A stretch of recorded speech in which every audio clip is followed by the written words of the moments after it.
Good morning छात्रों। R K PG science college Kalwar Jaipur college की online क्लासों में आपका स्वागत है। मित्रों, अभी तक हमने उपसर्ग एकांकी के 2 प्रश्नों का अध्ययन किया है। अब हम चलते हैं तीसरे प्रश्न की ओर, जहां हमें छाया देवी के चरित्र चित्रण के बारे में जानना है। तो साथियों, देखेंगे छाया देवी का चरित्र चित्रण किस प्रकार लेखक ने बताया है। आप कुछ हद तक तो जान चुके होंगे, लेकिन आगे भी आपको जानना है। उत्सर्ग एकांकी के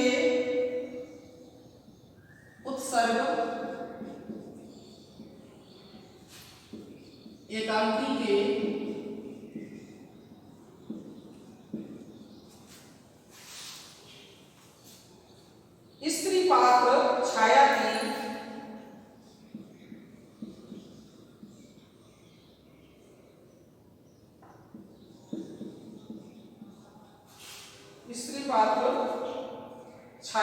मानसिक व्यथा को दर्शाते हुए उसके मनोभावों का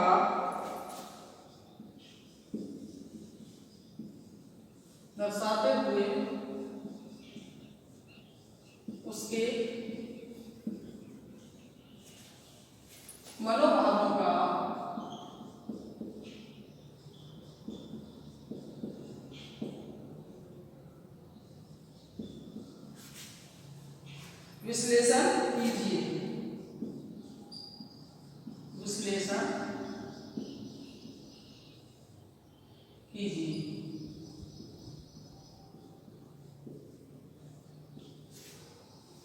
तो साथियों, आगे चलते हैं। अब हम जानते हैं आंसर में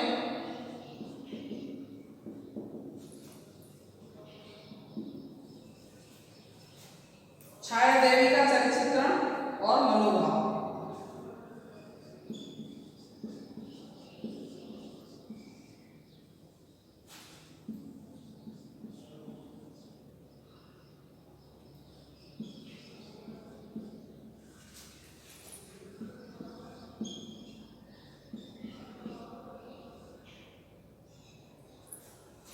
चित्रण और मनोभाव।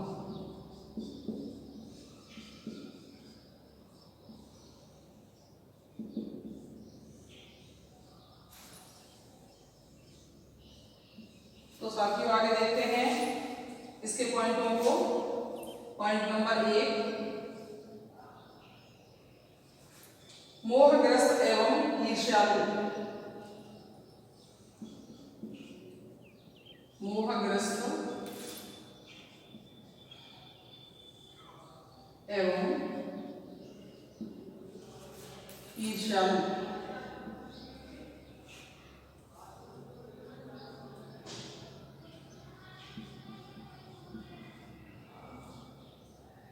Point number 2, स्पष्टवादी।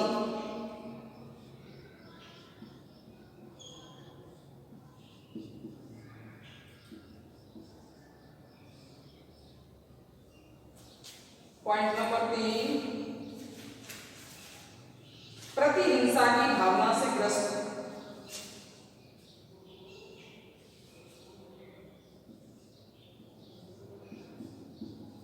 प्रतिहिंसा की भावना से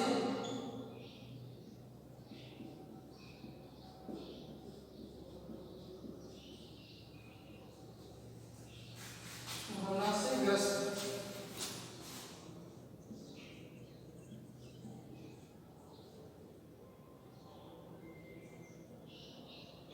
प्रतिहिंसा की भावना से ग्रस्त। अब आगे है आपका पॉइंट नंबर 4, निराशामय जीवन।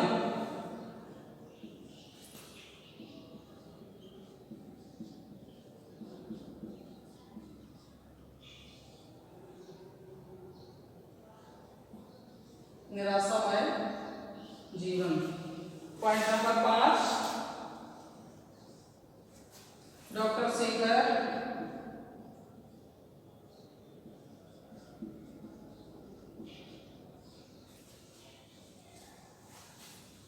शेखर के प्रति अनन्य प्रेम। प्रति अनन्य प्रेम।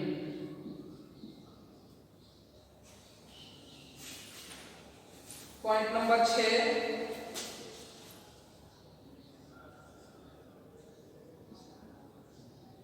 डॉक्टर शेखर के प्रति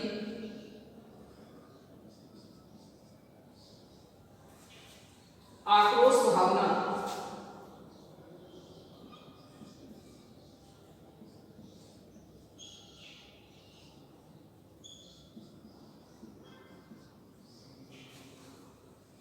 पॉइंट नंबर 7, आत्मशक्ति के द्वारा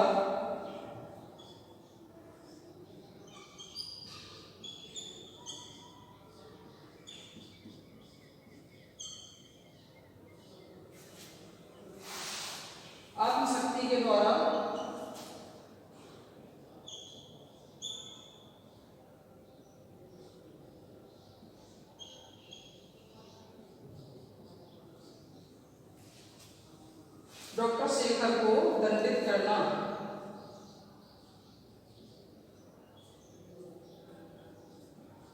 शेखर को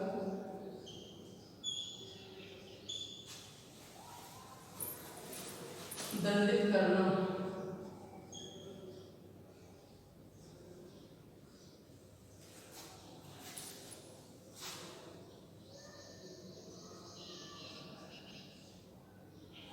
इसके आगे निष्कर्ष है छात्रों, निष्कर्ष, प्रश्न का निष्कर्ष। तो आगे हम देखेंगे मित्रों छाया देवी के बारे में, उसका नेचर क्या था, कैसी थी वो, और किस प्रकार वो मोहग्रस्त रहती थी और स्वभाव से भी ईर्ष्यालु थी। तो बहुत सी चीज़ें आपको जानने को मिलेंगी, क्योंकि छाया के बारे में हमने थोड़ी कम ही चर्चा की थी। शुरू में प्रेम के बारे में ही चर्चा की थी और कोई चर्चा नहीं हुई है विशेष। आगे देखेंगे साथियों छाया देवी का चरित्र चित्रण। उत्सर्ग एकांकी के नायक डॉक्टर शेखर की मृत प्रेयसी के रूप में छाया देवी को प्रस्तुत कर एकांकी में दर्शाया गया है। साथियों डॉक्टर शेखर द्वारा अनेक वर्षों के प्रयत्न द्वारा एक ऐसे यंत्र का आविष्कार किया जाता है जिसके माध्यम से मृत आत्माओं को सदेह बुलाकर उनसे बात कर सकते हैं। डॉक्टर शेखर की प्रेमिका छाया की मृत्यु इसलिए हो गई थी कि अपने मित्र की विधवा पत्नी और उसकी पुत्री की सेवा में वह लगा रहता था, जिसके कारण वह अपनी प्रेमिका छाया से विवाह नहीं कर सका था। तो साथियों छाया देवी की आत्मा उस यंत्र के माध्यम से डॉक्टर शेखर के घर शरीर धारण कर, अब उसने पहले वाला शरीर धारण कर लिया था, तो डॉक्टर शेखर के घर शरीर धारण कर उपस्थित होती है। प्रथम बार वह शेखर की पुत्री मंजुल से मिलती है तथा दूसरी बार स्वयं डॉक्टर शेखर से। उन दोनों के साथ हुए वार्तालाप से छाया देवी की मनोव्यथा एवं चारित्रिक विशेषताओं का विश्लेषण किया जा रहा है। तो आगे देखेंगे हम मोहग्रस्त एवं ईर्ष्यालु। पॉइंट नंबर पहला है बच्चों, पहले पॉइंट में वो कैसे मोहग्रस्त थी और किस प्रकार उसके स्वभाव में ईर्ष्या आ गई थी, तो हम देखेंगे आगे। छाया देवी की मृत्यु डॉक्टर शेखर द्वारा उसके प्रेम को ठुकरा दिए जाने के कारण हुई थी, किंतु छाया का मरने के बाद भी उसके घर से मोह नहीं छूटा था। वह डॉक्टर शेखर के मित्र की विधवा पत्नी एवं उसकी पुत्री से भी ईर्ष्या रखती है, क्योंकि उन्हीं की सेवा करने के कारण शेखर ने अपनी प्रेयसी छाया से विवाह नहीं किया था और दुखी होकर छाया ने अपने प्राण त्याग दिए थे। मंजुल से मिलने पर वह कहती है कि मुझे इस जगह से कुछ मोह सा हो गया है, कुछ दिनों के लिए बाहर भी जाती हूँ तो फिर लौटने की तबीयत हो जाती है। व्यंग्यात्मक लहजे में छाया मंजुल की माता और शेखर के बारे में पूछती है, जिससे उसकी ईर्ष्या की भावना झलकती है। मंजुल अपने पिता के आविष्कार के बारे में बताती है तो छाया उसे स्वाभाविक बात कहकर टाल देती है तथा मंजुल को 4 महीने बाद ऋषिकेश ले जाने की कहकर उसकी मृत्यु के बारे में बतला देती है, क्योंकि उसे मन ही मन छाया से मंजुल से और उसकी मंजुल की माँ से मन ही मन ईर्ष्या हो रही है। अब आगे चलते हैं साथियों। पॉइंट नंबर 2, स्पष्ट वादनी। वो शब्दों को किस प्रकार स्पष्ट बोलती थी, स्पष्ट कहती थी, अभी देखेंगे पॉइंट नंबर 2 में। तो एकांकी की स्त्री पात्र छाया स्पष्टवादिनी है, जैसा कि पॉइंट में दिया हुआ है। वह स्पष्ट बोलने में संकोच नहीं करती है। डॉक्टर शेखर अपनी पुत्री मंजुल के प्राणों की रक्षा करने के लिए जब एपराट्स यंत्र के माध्यम से छाया की आत्मा को बुलाता है, तब छाया वहां आकर वह अपने मनोभावों को स्पष्ट रूप से प्रकट करती है।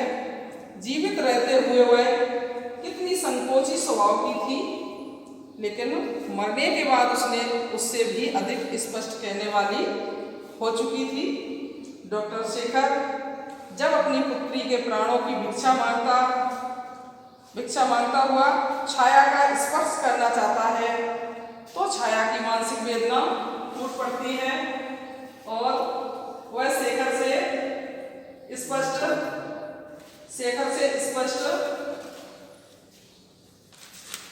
शब्दों में कहती है, डॉक्टर वहीं रहो, अपनी सीमा से बाहर मत बढ़ो।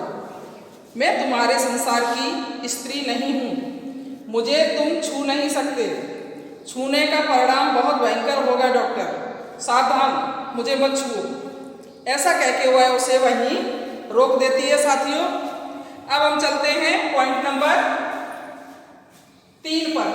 3 पॉइंट कौन सा है? प्रतिहिंसा की भावना से ग्रस्त। तो प्रतिहिंसा की भावना छाया के मन में कैसे आ गई थी साथियों, अभी देखेंगे हम।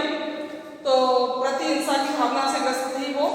छाया देवी डॉक्टर शेखर से उपेक्षित होने पर इतनी अधिक मानसिक पीड़ा से व्यथित हो चुकी थी कि वह शेखर की पुत्री को उसकी मृत्यु के बारे में बता देती है।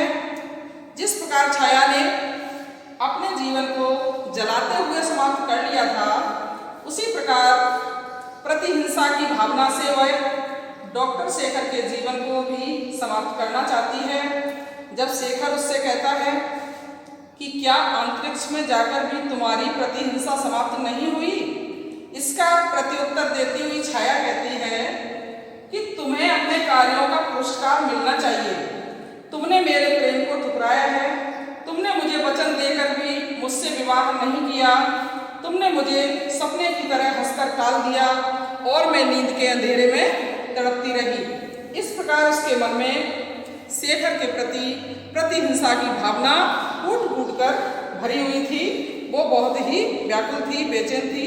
मित्रों, आगे देखेंगे पॉइंट नंबर 4, निराशामय जीवन। तो उसका जीवन निराशामय कैसे हो गया था साथियों, देखेंगे आगे। छाया देवी के प्रेम को डॉक्टर शेखर द्वारा ठुकरा दिए जाने से उसका जीवन निराशामय हो गया था, क्योंकि साथियों कोई भी व्यक्ति अपने जीवन में किसी से प्रेम करता है तो अगर उसे वो प्रेम पूर्ण रूप से प्राप्त नहीं होता है तो वो ऑटोमेटिक निराश हो जाता है, उसका जीवन निराशा से ग्रस्त हो जाता है। तो साथियों, जो प्रेम करता है वही समझ सकता है, हर किसी के बस की बात नहीं है। आगे देखेंगे तो उसने जो है ना निराशामय जीवन का छाया के मन पर इतना गहरा प्रभाव पड़ा था मित्रों कि प्रेम में निराश होने पर ये छाया का जीवन आग की लपट से भी अधिक भयानक हो गया था एवं उसी अग्नि में पल पल जलते हुए छाया की मृत्यु हो जाती है। निराशामय जीवन का छाया के मन पर बहुत गहरा असर पड़ा था, क्योंकि मरने के बाद भी उसकी आत्मा को शांति नहीं मिली थी। अपनी इसी मनोव्यथा को दर्शाती हुई स्वयं छाया शेखर से कहती है कि मरने के बाद अब तो कुछ भी शेष नहीं है, लेकिन जिस तरह भयानक स्वप्न देख लेने के बाद उदासी रह जाती है, उसी तरह अब भी मेरे मन में रेखा खिंची है। इसके बाद शेखर को उलाहना देते हुए एवं अपनी मानसिक पीड़ा को व्यक्त करते हुए वह छाया कहती है कि डॉक्टर, तुमने मेरे संसार में आग लगा दी। तुमने कभी स्त्री के हृदय की थाह नहीं ली कि वह प्रेम करते समय समुद्र से भी अधिक गहरी और गंभीर हो जाती है और निराश होने पर आग की लपट से अधिक भयानक, जिसकी एक एक चिंगारी से सारा जीवन जल जल कर बुझता है।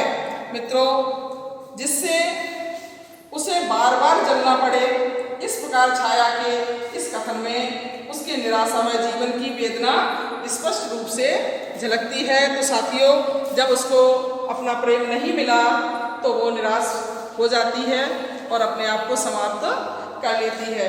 आगे देखेंगे मित्रों, पॉइंट नंबर 5, डॉक्टर शेखर के प्रति अनन्य प्रेम। वो किस प्रकार डॉक्टर को चाहती थी, किस तरह प्रेम करती थी, क्या अनन्य प्रेम था साथियों उसका, तो हम देखेंगे आगे। अनन्य प्रेम छाया देवी की मनोव्यथा में डॉक्टर शेखर के प्रति किया गया उसका अनन्य प्रेम भी व्यक्त हुआ है साथियों। वह शेखर से कहती है कि मैंने तुमसे सच्चा प्रेम किया था। मेरे प्रेम को ठुकरा दिए जाने पर मैं उस दर्द से तड़पती रही, फिर भी मैं मौन रही, हंसती रही, लेकिन तुमने यह न समझा कि छाया इसलिए बढ़ रही है क्योंकि उसके जीवन का सूर्य ढल रहा है। तुमने मुझे ऊंचे शिखर से लगाकर त्याग का निर्मल जल पीते हुए तुम्हें लज्जा नहीं आई डॉक्टर? तुम्हें कुछ ध्यान न था कि उस जल में मेरे कितने आंसू मिले हुए थे?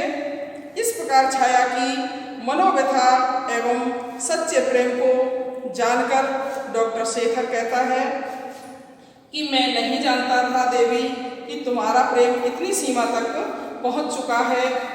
इसलिए छाया देवी ने अपने प्रेमी डॉक्टर शेखर के कार्य में कोई व्यवधान नहीं पड़े, यह जानकर मन ही मन विरह की अग्नि में जलते हुए उसने अपने जीवन का ही उत्सर्ग कर दिया था। छाया ने उत्सर्ग कर दिया था, अपना जीवन ही दांव पर लगा दिया था, आत्महत्या कर ली थी बच्चों, जो उसके अनन्य प्रेम को दर्शाता है। क्योंकि छाया बहुत गहरी प्रेम की, इसकी जो गहरी जो दशा थी, जो इसकी गहराइयाँ थी प्रेम की, वो अनन्य रूप ले चुकी थी। डॉक्टर शेखर को वो अनन्य प्रेम करती थी और बहुत ज़्यादा चाहती थी, इसलिए उसके मन में उससे भी ज़्यादा डॉक्टर के लिए जलन भावना पैदा हो चुकी थी। अब आगे चलते हैं साथियों, पॉइंट नंबर 6, डॉक्टर शेखर के प्रति आक्रोश की भावना। अब हम देखेंगे डॉक्टर शेखर के प्रति उसकी आक्रोश की भावना किस प्रकार व्यक्त हुई है। तो साथियों आगे चलते हैं 6 पॉइंट पर। 6 पॉइंट में देखेंगे छाया के मन में डॉक्टर शेखर के प्रति आक्रोश की भावना टूट टूट कर भरी हुई थी। शेखर छाया को अनेक प्रकार से समझाने का प्रयास करता है, लेकिन मैंने केवल एक पवित्र उद्देश्य के लिए तुमसे विवाह नहीं किया था। शेखर समझाता है उसको कि मेरा कोई एक पवित्र उद्देश्य था जिसको पूरा करने के लिए मैं आपसे विवाह नहीं कर सका, ये समझाने की कोशिश करता है। और क्या कहता है, साथ ही वह स्वयं को अपराधी मानकर छाया से क्षमा याचना भी करता है किंतु छाया की मानसिक वेदना फूट पड़ती है साथियों। वह डॉक्टर शेखर के प्रति आक्रोश व्यक्त करते हुए कहती है कि अब क्षमा चाहते हो और पहले चोर की तरह क्या मेरी ओर से भाग नहीं गए थे?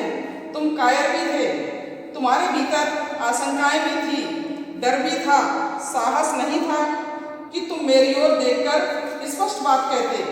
तुमने मेरे निरपराध जीवन को यूं ही जलता हुआ छोड़ दिया। जलते जलते मेरी आंसू की धारा आग की नदी बन गई। लेकिन धर्मात्मा डॉक्टर, अब मैं तुमसे कुछ नहीं कहूंगी। एक बात कहकर जाना चाहती हूँ कि अब मुझे बुलाने का कष्ट न किया करो, मुझे अपने ही संसार में रहने दो। डॉक्टर शेखर जब अपनी पुत्री मंजुल के प्राणों की रक्षा के लिए छाया से प्रार्थना करता है, तब पुनः छाया शेखर के प्रति आक्रोश प्रकट करती हुई कहती है कि डॉक्टर, कुछ वर्ष पहले की बात सोचो। मैंने तुमसे प्रार्थना की थी और तुमने तिरस्कार किया था। आज तुम प्रार्थना कर रहे हो, बोलो मैं तुम्हारा तिरस्कार करूं? दूसरे का हृदय जलाना भी पाप होता है डॉक्टर। अब उस पाप का परिणाम देखने की शक्ति क्या तुम में नहीं है? बताओ डॉक्टर, क्या उस परिणाम की शक्ति देखने की हिम्मत तुम में नहीं है? ऐसा कह के वो डॉक्टर शेखर को उस तिरस्कार का बदला लेना चाहती है साथियों। अब हम चलते हैं आगे पॉइंट नंबर 7 पर। पॉइंट नंबर 7 है साथियों, आत्मशक्ति के द्वारा डॉक्टर शेखर को दंडित करना। छाया आत्मशक्ति के द्वारा, क्योंकि ओनली आत्मा ही थी वो, लेकिन डॉक्टर शेखर उस यंत्र के द्वारा से शरीर उसको बुला लेता था, क्योंकि वो यंत्र ही ऐसी चीज थी कि जिसके माध्यम से ही कोई भी आत्मा से शरीर ही दिखती थी उस यंत्र के माध्यम से। वैसे तो वो आत्मा ही होती थी, लेकिन यंत्र की परछाई से वो अपना शरीर धारण कर लेती थी। तो साथियों आगे देखेंगे किस प्रकार से आत्मशक्ति के द्वारा डॉक्टर शेखर को दंडित करना चाहती थी छाया। आगे देखेंगे आप।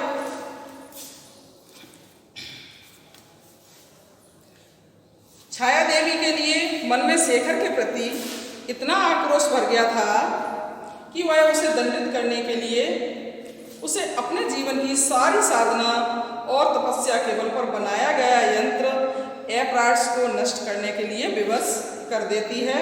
छाया यह नहीं चाहती थी कि डॉक्टर शेखर अपने उस यंत्र के द्वारा मृत आत्माओं के संसार में भी तूफान उठा दे।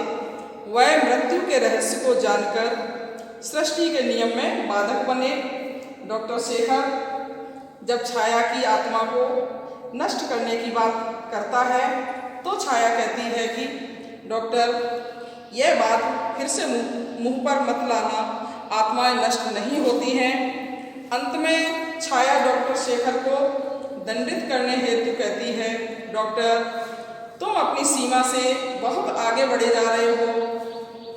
तुम वहीं रहो जहाँ तक तुम्हें रहने का अधिकार है और तुम्हें अपनी सारी साधनाएं भूलनी होंगी। वीर पुरुष की तरह दंड स्वीकार करो डॉक्टर। मंजुल के लंबे जीवन के लिए यह यंत्र तोड़ दो। डॉक्टर शेखर विवश हो जाता है तथा अपनी प्रिय पुत्री मंजुल के लिए, उसके लंबे जीवन के लिए यंत्र पर प्रहार करता है और यंत्र टूट जाता है। साथियों छाया देवी भी वहाँ से अदृश्य हो जाती है। जैसे ही वो यंत्र टूटता है तो वो आत्मा ही तो थी, तो वहाँ से चली जाती है।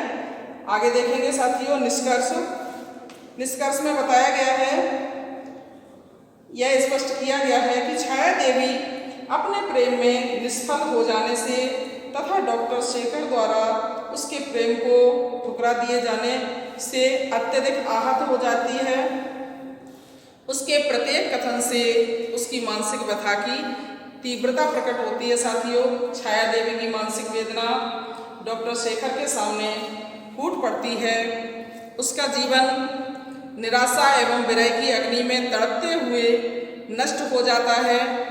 मरने के बाद भी उसकी आत्मा शांत नहीं होती है और वह डॉक्टर शेखर को दंडित करने के लिए उसके द्वारा अनेक वर्षों की खोज से तैयार किए गए यंत्र को उसी के हाथों नष्ट करवा देती है। साथ ही अपनी आत्मा की शांति के लिए डॉक्टर शेखर की पुत्री मंजुल के प्राणों को बचाकर अपने सच्चे प्रेम भाव को भी दर्शाती है। देखा मित्रों, प्रेम भाव को फिर भी दर्शा दिया उसने, डॉक्टर शेखर की पुत्री मंजुल के प्राणों को बचाकर, क्योंकि वो जानती थी कि डॉक्टर शेखर मंजुल को बेहद प्यार करता है, अपनी जान से ज़्यादा उसको चाहता है। और ये इन दोनों चीज़ों में से, एक तो एपराइट्स यंत्र और दूसरी मंजुल, इन दोनों में से वो मंजुल को नहीं चुनेगा बल्कि एपराइट्स को ही चुनेगा, ऐसा वो समझती थी। इसलिए उसने इन दोनों को ही, क्योंकि वो तो सारे जीवन की उसकी तपस्या थी, एपराइट्स यंत्र और मंजुल उसकी जान थी, तो जान को बचाना हर कोई चाहेगा मित्रों, इसलिए उसने ये भी त्याग कर दिया। और छाया ने अपने प्रेम भाव को भी दर्शा दिया, सच्चा जो प्रेम करती थी उससे, लेकिन उसको दंडित भी करना चाहती थी। यहीं यह प्रश्न समाप्त हो जाता है मित्रों।